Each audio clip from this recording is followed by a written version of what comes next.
गुरु कृपांजन पायो मेरो भाई, राम बिना कछु जानत नाही। गुरु कृपांजन जागत राम ही सोबत राम ही, जागत राम ही सोबत राम ही। सपने में देखो राजा राम ही, सपने में देखो राजा राम ही। गुरु कृपांजन पायो मेरो भाई, राम बिना कछु जानत नाही। गुरु कृपांजन एक जनार्दनी भावहिनी का, एक जनार्दनी भावहिनी का। जो देखो सो राम सरीखा, जो देखो सो राम सरीखा। गुरु कृपांजन पायो मेरो भाई, राम बिना कछु जानत नाही। गुरु कृपांजन, गुरु कृपांजन, गुरु कृपांजन। विद्यार्थी मित्रांनो नमस्कार. गांधी विचारदर्शन पदविका शिक्षणक्रमामध्ये आज आम्ही आपल्याला नारायणदासजी जाजू यांचे विचार ऐकवणार आहोत. नारायणदासजी जाजू हे श्रीकृष्णजी जाजू यांचे चिरंजीव. त्यांचे वडील मोठे अग्रणी नेते होते. वडिलांचा महात्मा गांधी आणि विनोबा यांच्याशी प्रत्यक्ष संपर्क आलेला होता. त्यांच्या चळवळीत त्यांनी भाग घेतलेला होता आणि घरातूनच नारायणदासजींना विनोबा भावे आणि महात्मा गांधी यांच्या विचारांची ओढ ही लहानपणापासून लागली.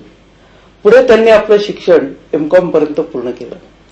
त्यानंतर ते वर्धा येथील प्रसिद्ध महाविद्यालय जीएस कॉलेज येथे व्याख्याता म्हणून कार्य करू लागले. या कार्याला त्यांनी सामाजिक कार्याची एक जोड या दृष्टिकोनातून पाहिलं आणि आपलं सामाजिक कार्य हे तसंच चालू ठेवलं. नारायणदासजी जाजू हे थोर स्वातंत्र्य सेनानी देखील आहेत. चलेजावच्या चळवळीमध्ये त्यांनी भाग घेतला होता. त्यांना त्या ठिकाणी कारावासही झालेला आहे आणि आज देखील गांधी विचारांनी प्रेरित होऊन विविध गांधी संस्थांशी त्यांचा संबंध आहे. आता आपण प्रत्यक्ष नारायणदासजी जाजूंशी बोलून त्यांची गांधी विचारांवरची जी पकड आहे, जे विचार त्यांनी आत्मसात केलेले आहेत आणि जे अवलंबित आहेत, त्याविषयी आपण अधिक माहिती करून घेणार आहोत. नमस्कार दाजू सर. नमस्कार. मला प्रथमतः आपल्याला असं विचारावं वाटतं की सहकार हा गांधीजींच्या जीवनाचा एक पाया होता आणि संपूर्ण समाजाने सहकाराने जर आपलं मार्गक्रमण केलं तर समाजाची प्रगती, व्यक्तिमत्वाची प्रगती, व्यक्तिगत लोकांची प्रगती साध्य होईल असे ते नेहमी म्हणत असत. तर हे सहकाराचं तत्व गांधीजींना एवढं आकर्षित का वाटलं? मी जे समजलो या बाबतीत असं आहे की नुसता गांधींचाच प्रश्न नाहीये. कोणाही समाजकारणी व्यक्तीचा जर विचार केला तर ते नेहमी सहकारावर जोर देतात. कारण की लोकांचा जोपर्यंत विचार परिवर्तन होणार नाही, लोक प्रेमाने आणि समजून उमजून मदत करणार नाहीत, तोपर्यंत कोणतंही काम पुढे जाऊ शकत नाही. तर गांधींचा जो जोर होता तर त्याच्यावरच होता. आणि एक मला वाटतं आणखीन विचार त्यांच्या मनात असावा की जोपर्यंत प्रबुद्ध जनजागरण होत नाही तोपर्यंत कोणतंही काम करता येत नाही.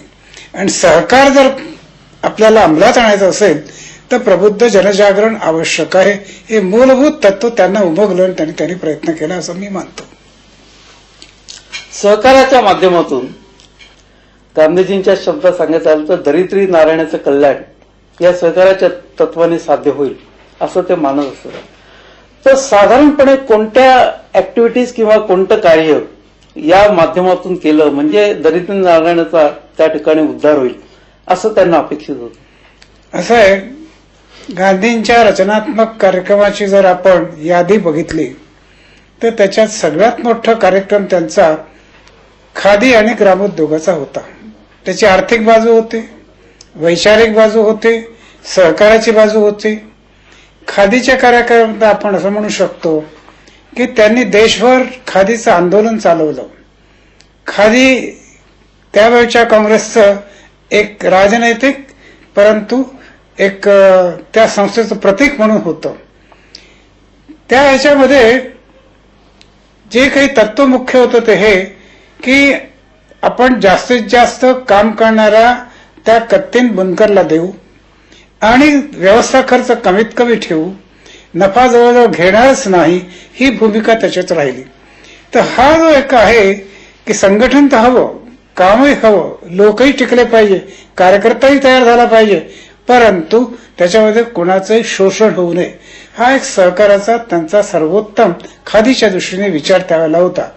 आता त्याच्यामध्ये आणखीन बाकीच्या बऱ्याचशा गोष्टी खादीच्या बाबतीत ते बोलले, केलं, पण ते एक जनजागरणाचं, आंदोलनाकरता स्वतंत्र सैनिक तयार करण्याचं, संस्था चालवण्याचं, कार्यकर्त्यांना टिकवून ठेवण्याचं एक फार मोठं साधन त्यांनी वापरलं.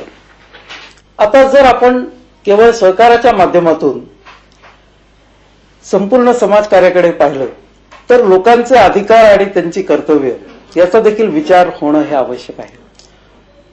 तर गांधीजींना कोणत्या प्रकारची अशी राजकीय व्यवस्था हवी होती की ज्या माध्यमातून सामाजिकरण आणि राजकारण या दोनचा सुंदर असा मिलाप घडून येईल? मला असं वाटतं गांधींच्या पुढे त्यावेळची जी प्रचलित आर्थिक आणि सामाजिक घडी होती, जी आजही आहे, ती सगळी केंद्रित होती. राज्याचा अधिकार, राज्याचं नियंत्रण, मोठे उद्योग, त्यांच्याद्वारे येणारे सगळी बंधनं, ही सगळी त्यावेळेला होती.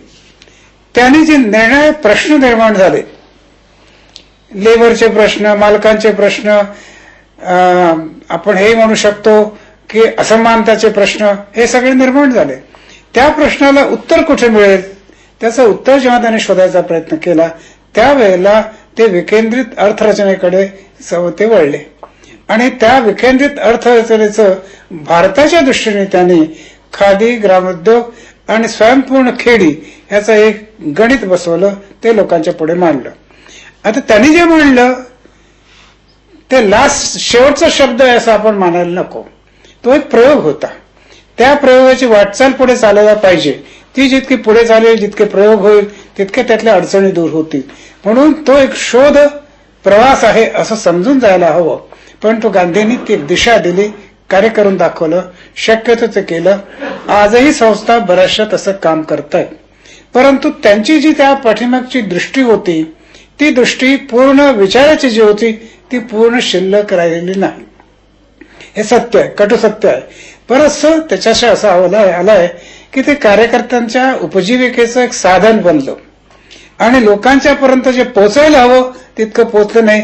ती कडी कुठेतरी तुटली. त्यांच्या जाण्यामुळे आणि विनोबांच्याही जाण्यामुळे ती कडी तुटली आणि ती कडी कशी सांधावी हा एक मोठा प्रश्न आज आहे.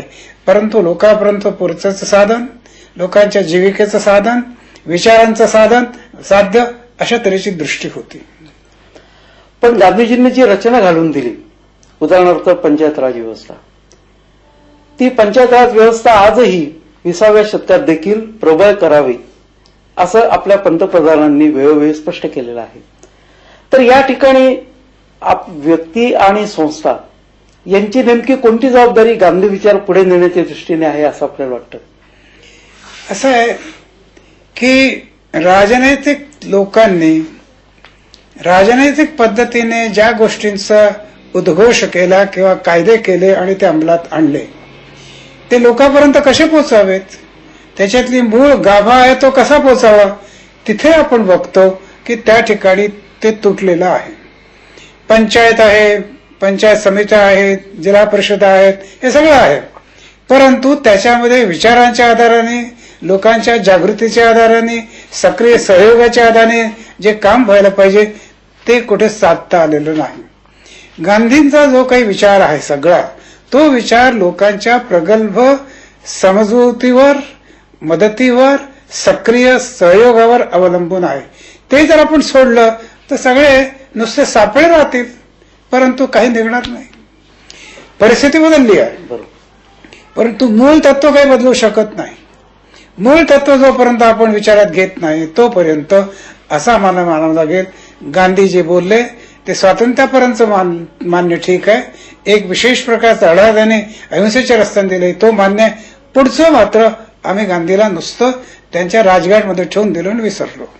गांधीजींना ग्रामीण विकास हा अत्यंत लोकप्रिय असा त्यांनी विषय केला आणि ग्रामीण विकासाखेरीज भारताचा उद्धार होणार नाही असं सांगितलं. Mass production versus production by masses अशी एक लोकप्रिय त्या ठिकाणी घोषणा त्यांनी केली. तर या ग्रामीण विकासाची कल्पना गांधीजींची आणि आजच्या काळात देखील ग्रामीण विकासाची कल्पना याच्यात काही मूलभूत अंतर पडल्याचं आपल्याला जाणवतं का? असं आहे, माझ्या मते गांधी या ग्रामविकासाकडे का वळले ह्याचा आपण विचार केला पाहिजे. या देशामध्ये प्रामुख्याने जनसंख्या कुठे राहते? खेड्यात राहते. 80% भारतीय जनता खेड्यात राहते. अधिकांश जनता शेतीवर अवलंबित आहेत. त्यांचे प्रश्न कसे सुटतील हा मूलभूत विचार गांधीने केला, कारण की गांधी मुळात जाणारे व्यक्ती होते आणि त्या दृष्टीने त्यांनी विचार करून सांगितलं की जोपर्यंत खेड्यातील लोकांचा विकास होणार नाही, त्यांचा आपण सहयोग घेऊ शकणार नाही, तोपर्यंत या देशाचे प्रश्न सुटणार नाहीत. ही जी दिशा होती ती दिशा आज खरोखर आपण पाळलेली नाही असं दिसून येतं. मला असं वाटतं की एक जो विचार असा आहे की या देशात 2 देश आहेत, एक खेड्यात राहणारा तो भारत, एक शहरात राहणारा तो इंडिया. हे जे 2 देश आहेत त्या देशामध्ये आपण जास्त विचार कोणाचा करतो? आपण जास्त इंडियाचा करतो, खेड्याचा करत नाही. खेड्याचा जर केला असता तर एकूण आपली सगळी आर्थिक संरचना बदलली गेली असती. गांधी ज्या वेळेला जाण्याच्या पूर्वी म्हणजे त्यांची हत्या होण्याच्या पूर्वी ते म्हणाले होते की स्वराज्य मिळालं, परंतु देशाचे प्रश्न सुटलेले नाहीत. ते सोडवायचे असतील तर आपल्याला वेगळा चांगला विचार करण्याची आवश्यकता आहे. पण कुणीही त्यांचं त्यावेळेला ऐकायला तयार नव्हतं. असं म्हणायला हरकत नाही की त्यावेळेच्या परिस्थितीमध्ये ते एक तऱ्हेने वाळीत टाकले गेले, त्याचं त्यांना दुःखही होतं. परंतु ही रचना किंवा हा विचार पुढे कोणी द्यावा ह्याचा सबल नेतृत्व जोपर्यंत त्याच्यामध्ये उभं राहत नाही तोपर्यंत कोणताही कार्यक्रम पुढे जात नसतो. आणि ह्यांच्या बाबतीमध्ये पण झालं. त्यांच्यानंतर विनोबा आले, त्यांनी एक प्रश्न सोडवण्याचा प्रयत्न केला. जमिनीचा प्रश्न आपल्या देशामध्ये 2 तऱ्हेने सुटू शकला असता. पहिला तर हा की जसं कम्युनिस्टांनी जमिनी घेतल्या, बळकावल्या आणि वाटून दिल्या, जमिनीचा प्रश्न त्या तऱ्हेने काही ठिकाणी सोडवला गेला. परंतु ते न करता प्रेमाने जमिनी मागायच्या आणि त्या जमिनी वाटायच्या, त्याबरोबरच खेड्यातल्या राहणाऱ्या लोकांचं ग्राम स्वावलंबनाच्या दृष्टीने, खेड्याच्या विकासाच्या दृष्टीने रचना करायची, हे सगळे विचार विनोबांनी मांडले. विनोबा गेले, पुढे प्रश्नचिन्ह उभं राहिलं की हे सगळं पुढे कोण नेणार? अजून ते नेतृत्व सापडलेलं नाही, ही सत्यस्थिती आहे.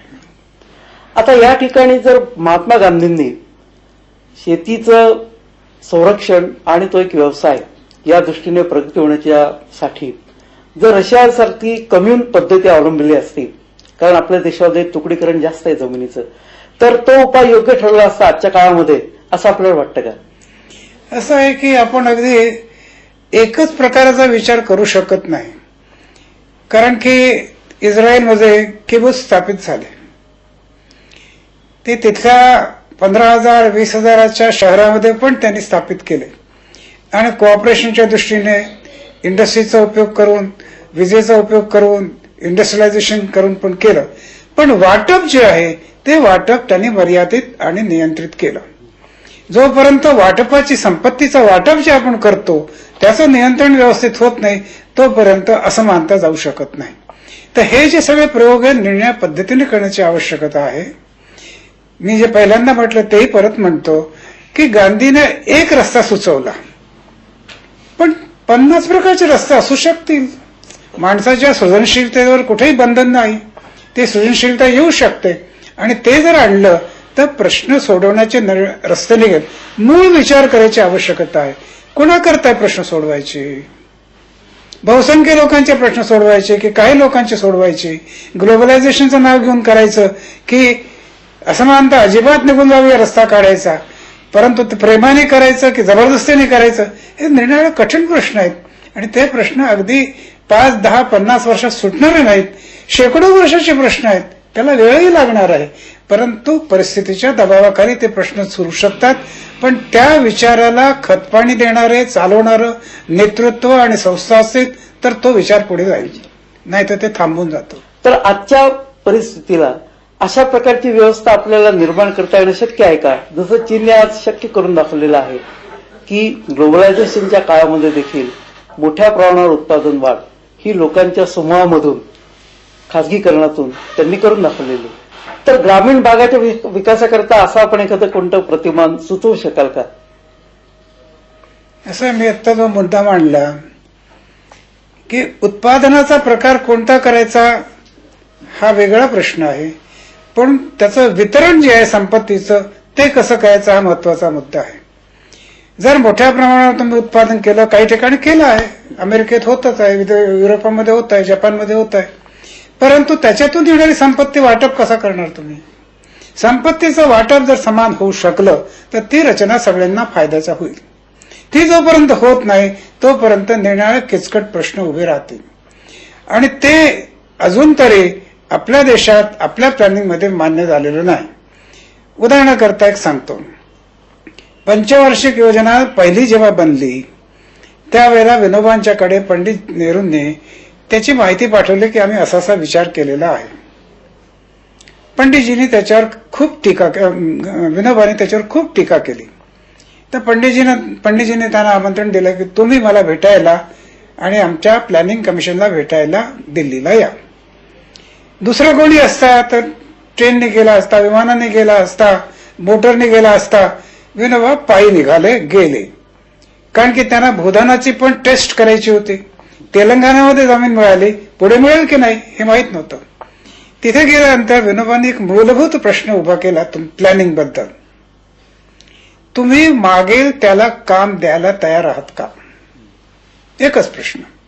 आणि त्यावेळेला प्लॅनिंग कमिशनने सांगितलं की हे आम्हाला शक्य वाटत नाही. आमची भूमिका ही आहे, पाणी जसं वरून पडलं की हळूहळू जमिनीत शिरत जातं तसं तो होईल. ते विनोबा म्हणाले याचा अर्थ हा, वर जे आहेत त्यांना पहिला फायदा, त्याच्या खाली आहेत त्यांना कमी फायदा, अगदी खाली आहेत त्यांना अजिबात नाही. हे करत आहे असमानता कशी दूर होईल? आणि ते म्हणाले होईल 15, 20, 25 वर्षात होईल. विनोबा म्हणाले तोपर्यंत तो खालचा माणूस मेला तर काय होईल? त्याचं कोणाजवळ काही उत्तर नव्हतं. आणि त्याचं आता स्पष्ट आपल्याला चित्र या आत्महत्येमधून दिसत आहे. खालचा माणूस जो अगदी खालच्याला आहे त्याला तुम्ही कसं वर आणणार, त्याची तुमची पद्धती कोणती राहणार, त्याचा जोपर्यंत विचार होऊन त्याचा विचार केला जात नाही तोपर्यंत नाही. आणि सध्या तरी कोणताही पक्ष असो या देशातला त्या तऱ्हेने विचार करायला तयार नाही. आणि जगात पण अशा पद्धतीने विचार करणारे मूर्ख मानले जातात. हायएस्ट इंडस्ट्रियलायझेशन, जास्तीत जास्त मुक्त व्यापार या पद्धतीने जायचं आणि ती संपत्ती जी मोजली जाते, टाटाची संपत्ती आणि शेतकऱ्याची संपत्ती यांचं ऍव्हरेज काढलं जातं आणि त्या ऍव्हरेजच्या हिशोबाने सगळं काम चालतं. त्या पद्धतीने गांधी जायला तयार नव्हते, विनोबा जायला तयार नव्हते.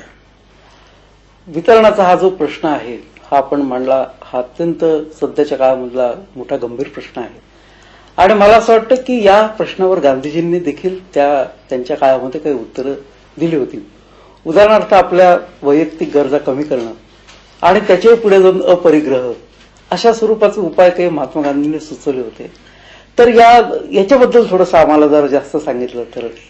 त्याने जे विचार सुचवले ना, जसं गांधी म्हणाले साधेपणाने राहा, मागण्या वाढवू नका, जे आहे त्याचाच उपयोग करा, नाही तर राष्ट्रीय संपत्ती संपेल आणि लोकांना लोभ सुटेल, मला जास्त मिळावं, मी जास्त चांगलं राहावं हा विचार उभा होईल.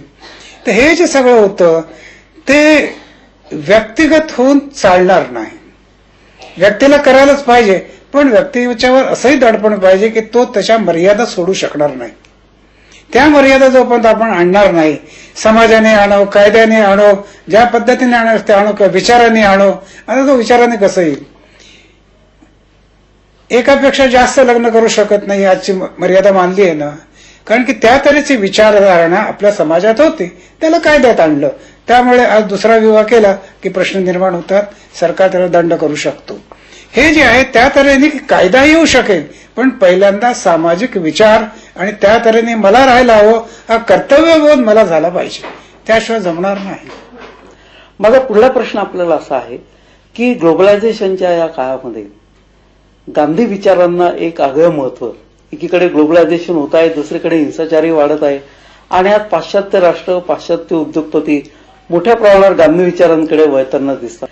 तर गांधी विचाराची परिणती ही केव्हा ना केव्हा या प्रकारामध्ये होईलच, असा आशावाद आपल्याला आहे का? असं आहे त्याच्यामध्ये की मार्क्सने एक विचार मांडला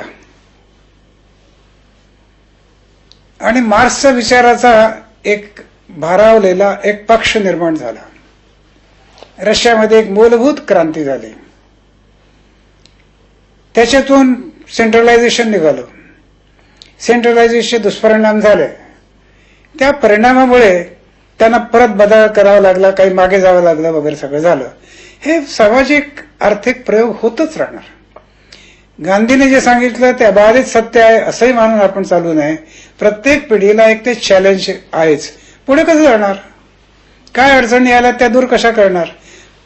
अडचणी येणार, प्रश्न येणार, त्या प्रश्नातून रस्ता काढणं हे आपलं काम, नवीन पिढीचं आव्हान आहे. ते स्वीकारलं गेलं पाहिजे, त्याच्यातूनच जाईल. हेही आपण मानू नये की 5 वर्षात, 10 वर्षात, 15 वर्षात, 100 वर्षात काम होईल.